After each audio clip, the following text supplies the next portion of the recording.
जय हिंद दोस्तों, Laplace transform के लेक्चर सीरीज में आपका स्वागत है। तो इस लेक्चर में हम ये दो इम्पोर्टेंट लाप्लास ट्रांसफॉर्म निकालने वाले हैं। ये दो इंटीग्रल की वैल्यू निकालने वाले हैं by with the help of definition of Laplace transform. तो ये इंटीग्रल जैसे हमने इसके प्रीवियस वाले लेक्चर में सॉल्व किया था उसी मेथड से करने वाले हैं। तो इस इंटीग्रल को हम थोड़ी देर के लिए क्या ले लें, integral zero to infinity e raise to minus s t t square sine three t d t. तो this is nothing but e raise to minus s t के साथ यहाँ पर क्या आ रहा है, t square sine three t. तो ये लाप्लास किसका हो जाएगा, t square sine three t की डेफिनेशन हो जाएगी। इसका लाप्लास आप यहाँ निकाल लो तो हमारा काम हो जाएगा। तो मैं इसका Laplace T square sine three T का मैं अलग से निकाल लेता हूँ, क्योंकि ये थोड़ा लेंदी है तो मैं इसको नेक्स्ट स्लाइड में निकालूंगा। तो Laplace of T square sine three T निकालना है हमें। तो सबसे पहले आप क्या करो, पहले तो लाप्लास साइन थ्री टी का निकाल लो। तो साइन थ्री टी का क्या होता है, three upon s square plus three square. अब अगर उसके साथ टी स्क्वायर ऐड हो जाता है तो हम क्या करें इसके अंदर, तो यहाँ पर डिफरेंशिएशन ऑफ लाप्लास का रूल लगता है। तो आपको मैंने प्रीवियस स्लाइड में भी बताया था कि अगर लाप्लास किसी भी t raise to n f of t का क्या होता है, that is minus one raise to n d n by d s raise to n f of s. तो यहाँ पर टी का पावर टू है तो मैं माइनस वन का two power d square by d s square f of s, हमारा जो लाप्लास है एफ ऑफ टी का that is three upon s square plus nine, ये आएगा। तो हमें ये वाले एक्सप्रेशन का दो बार डेरिवेटिव लेना है। तो माइनस वन का स्क्वायर तो वन हो गया। तो चलो पहले एक बार लेते हैं, यानी डी बाई डी एस में करता हूँ। पहले एक बार ले लेते हैं three upon s square plus nine का, इसका डेरिवेटिव पहले एक बार ले लेता हूँ। तो D by d S inside the bracket one upon s square plus nine का क्या होगा, that is minus one upon s square plus nine का स्क्वायर, और एस स्क्वायर प्लस नाइन का डेरिवेटिव टू एस होगा। तो अल्टीमेटली हमें क्या मिला, D by d S of minus six S upon s square plus nine का square.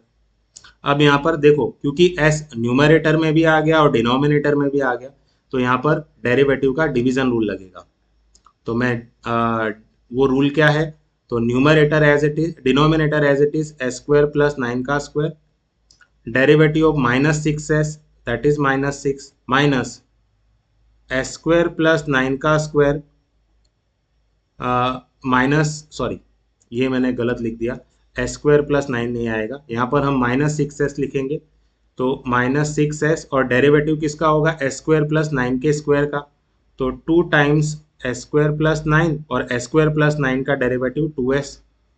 अब ये डिवाइड होगा एस स्क्वायर प्लस नाइन का स्क्वायर और इसका फिर से स्क्वायर होगा, तो यानी पावर फोर हो जाएगी। अब इसका सिंप्लीफिकेशन करने के लिए अगर आप minus six times S square plus nine common ले लो तो यहाँ बचेगा एस स्क्वायर प्लस नाइन,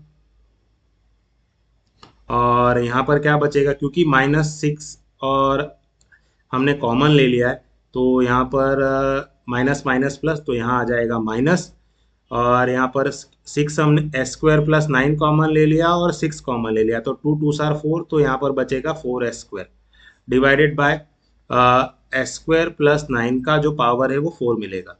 तो यहाँ पर हमें मिल जाएगा एक एस स्क्वायर प्लस नाइन, तो यहाँ चला गया, तो minus six times nine minus three s square divided by S square plus nine का क्यूब। ये माइनस अंदर ले जाओगे तो ये हो जाएगा three s square minus nine six times divided by S square plus nine का क्यूब, और इसी को हम आगे यूज कर लेते। तो मैं यहाँ पे लिखता हूँ, इसका लाप्लास हमने क्या निकाला, six times three s square minus nine divided bye, division में क्या मिला हमें, एस स्क्वायर प्लस नाइन का क्यूब। तो मैं लिख देता हूँ यहाँ पर एस स्क्वायर प्लस नाइन का क्यूब। अब हमारा एग्जाम्पल देखो, एग्जाम्पल में ई का पावर माइनस टू टी है, यहाँ पर हमने ई का पावर माइनस एस टी लिखा है। तो मैं क्या कर देता हूँ, यहाँ पर एस की जगह टू रख देता हूँ। तो integral zero to infinity e raise to minus two t, यहाँ तो एस था तो मैंने टू लिख दिया, t square sine three t d t. अब मैंने लेफ्ट साइड में टू रखा है तो मैं राइट साइड में भी एस की जगह टू रखूंगा। तो six times three s square है तो मैं लिख देता हूँ two square minus nine divided by, यहाँ भी एस स्क्वायर है तो ये हो गया टू स्क्वायर प्लस नाइन उसका क्यूब। तो six times two square four, four three सा ट्वेल्व, ट्वेल्व माइनस नाइन कितना होगा three, two square plus nine that is thirteen का क्यूब। सो सिक्स थ्री सार एटीन 13 का क्यूब होगा आई थिंक 2197, आप इसको निकाल लेना, है ना। 13 13 13, तो आई थिंक यही होगा, तो आप ये निकाल के क्रॉस वेरीफाई कर लेना। Let us discuss the last one, ये फाइनल एग्जांपल है इसका। तो यहाँ पर भी हम सेम प्रोसेस करने वाले, हम यहाँ पर लाप्लास की डेफिनेशन लिखेंगे, integral 0 to infinity e raise to minus s t. इसको हम एफ ऑफ टी ले लेंगे हमारा, that is sine hyperbolic t divided by t dt. This is nothing but the Laplace transform of sin hyperbolic t by t.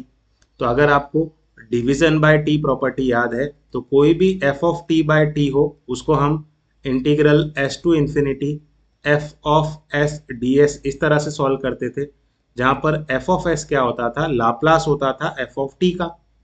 तो अगर आप इसको compare करो हमारे f of t by t वाले एक्सप्रेशन से, तो हमारा जो ये क्या हो जाएगा, that is integral s to infinity f of s, है ना, d s. So that is integral s to infinity f of s क्या है, Laplace of f of t. तो हमारा जो एफ ऑफ टी क्या है यहाँ पर, साइन हाइपरबोलिक टी है। एफ ऑफ टी क्या है हमारा, sign hyperbolic T. Laplace of f of T क्या होगा, that is Laplace of sine hyperbolic T. वो क्या होता है, 1/s² - 1²। तो मैं यहाँ लिख देता हूँ 1/s² - 1 का square D S.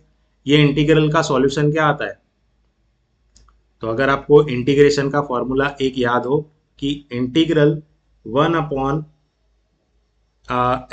- a² dx क्या होता है, 1/2a log, यानी natural log x minus a divided by x plus a, ये फॉर्मूला है।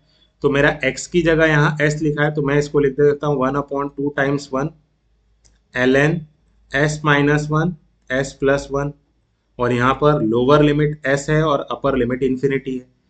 अब अगर मैं अपर लिमिट इन्फिनिटी लगाता हूँ तो ये इन्फिनिटी बाय इन्फिनिटी फॉर्म हो जाएगा।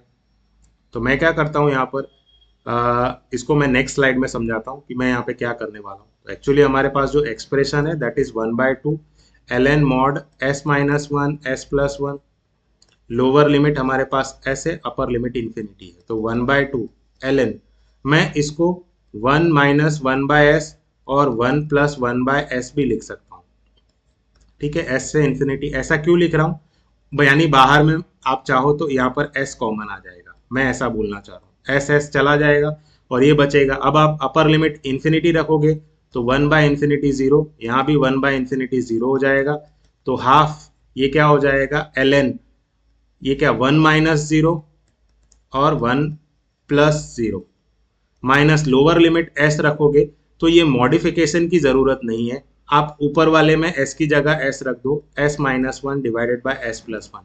ये मॉडिफिकेशन हमने क्यों किया है, क्योंकि हमें इन्फिनिटी लिमिट रखना है, और इन्फिनिटी लिमिट रखोगे तो इन्फिनिटी बाय इन्फिनिटी आएगा, इसलिए ये मॉडिफिकेशन किया गया है। चलो इसको सिंप्लीफाई करें हम फर्दर, तो हमारा इंटीग्रल क्या हो जाएगा 1/2। यहाँ पे देखो ये वैल्यू तो 1 ही है, और ln 1 क्या होता है, 0 होता है, माइनस यहाँ पर क्या मिला ln mod s minus 1 upon s plus 1, है ना। तो ये क्या हो गया, that is negative of 1/2 ln mod s minus 1 upon s plus 1, तो ये हमें वैल्यू मिली इसकी, तो मैं इसी को यहाँ पर रख देता हूँ। सो दिस इक्वल्स टू, हमें क्या मिला, इसकी वैल्यू क्या मिले, this equals to -1/2 ln mod s minus 1 upon s plus 1, किसकी वैल्यू है, integral 0 to infinity e raise to minus s t sine hyperbolic t upon t d t की। अब हमें तो ई रेस टू माइनस 2t चाहिए था, यहाँ पर देखोगे तो ई रेस टू माइनस 2t, तो मैं क्या करता हूँ, ये जो हमें मिला फाइनल आंसर उसमें मैं क्या कर देता हूँ, मैं यहाँ पे ऊपर लिख देता हूँ, मैं इसको s की जगह पर 2 रख देता हूँ, तो ये क्या हो गया, integral 0 to infinity e raise to minus 2t sine hyperbolic t upon d t. तो मैंने लेफ्ट साइड में s रखा है, तो मैं राइट साइड में भी यहाँ भी s रखूंगा, तो ये क्या हो गया -1/2 ln mod s हमारा कितना है 2, तो 2 - 1 डिवाइडेड बाय 2 + 1, 2 - 1 क्या होता है 1, तो -1/2, और लॉग की प्रॉपर्टी भी यूज कर देता हूँ, तो ये हो जाएगा ln 1 - ln 3, ln 1 0 होता है, तो ये वैल्यू 0 हो गई, तो माइनस हाफ किसके बराबर होगा, नेगेटिव ऑफ ln3 के। तो ये माइनस और ये माइनस हो जाएंगे प्लस, तो आपको मिलेगा हाफ ln3 और यही होगा हमारा फाइनल आंसर। आई होप आपको ये दोनों एग्जाम्पल समझ में आए। Thank you everyone.